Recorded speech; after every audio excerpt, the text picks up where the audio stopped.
Good day friends, I'm Dr. A.S.K. Gupta and I'm going to talk to you about the causes of ascites on ultrasound examination.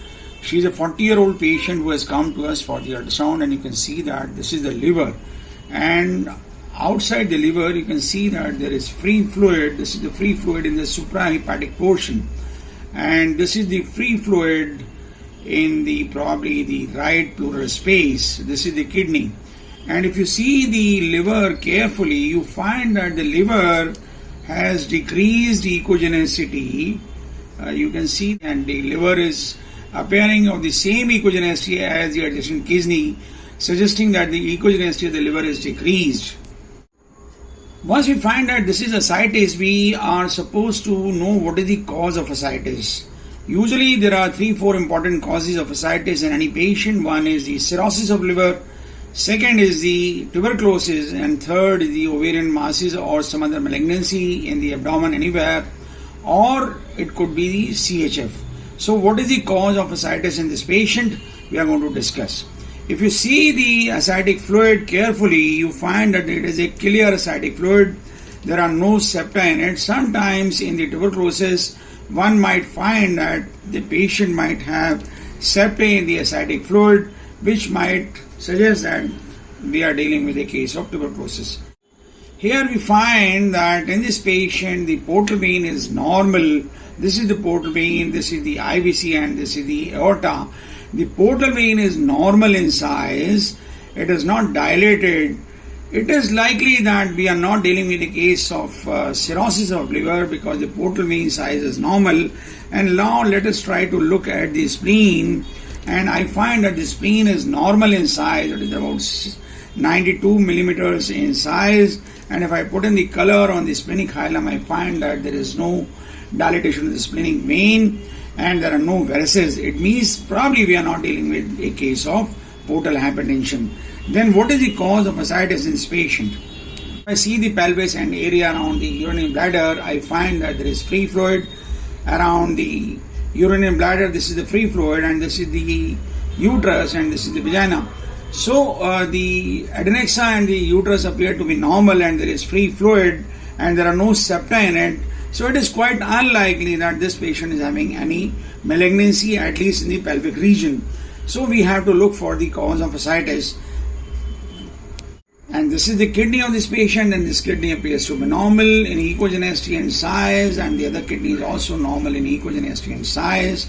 So it is quite unlikely that we are dealing with a case of ascites because of the renal pathology. This is the pancreas of the patient, and the pancreas also appears to be normal. There is no pancreatitis. The patient does not have any pain in the epigastrium. There is no history of pain in the epigastrium in the past. So it is neither pancreatitis nor tuberculosis, nor it is likely to be ovarian malignancy or any other malignancy in the abdomen anywhere, though we cannot absolutely rule out it 100%. Now what are we dealing with? So probably now we try to look for the portal vein, and the portal vein again I find that it is normal in size, and the liver parenchyma and the liver capsule does not show any irregularity, suggesting that it is probably not cirrhosis, and the liver size is also normal. It is not increased or decreased. It is nearly 148 millimeters. So it is probably a congested liver. Now let us try to look at the hepatic veins, and what I find that the hepatic veins are dilated. Usually the hepatic veins at the confluence should not be more than 8 millimeters, but here we find that all 3 hepatic veins are dilated and causing the congested liver, and this is probably because of the congestive cardiac failure. And whenever we talk of the congestive cardiac failure, we should always talk about the IVC, and here you can see that the IVC is dilated and it is not collapsing with inspiration, suggesting that there is an increase in the pressure in the right atrium and the right ventricle, giving rise to the congestion. If I try to see the heart in the subcostal region, I just take my probe, keep it in the subcostal Now I try to look at the heart through the subcostal region. I just put my probe, same probe as I use for the abdominal examination, put it in the epigastric region and direct it towards the left shoulder. I can see the heart, and I find that all the 4 chambers of the heart are dilated. The contractility of the heart is decreased, suggesting that we are dealing with a case of congestive cardiac failure and this is dilated cardiomyopathy. Probably we should have a echocardiography of this patient to rule out the other causes of cardiac failure, but here you can see that there is some amount of pericardial effusion.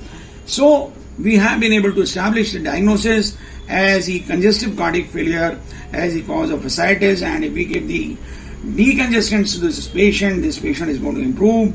Another very important finding that we should not miss is that if I put my probe in the posterior region of the chest, that is the infrascapular region in the chest, while the patient is sitting, I find that there is effusion, suggesting that not only the patient is having ascites but also the pleural effusion.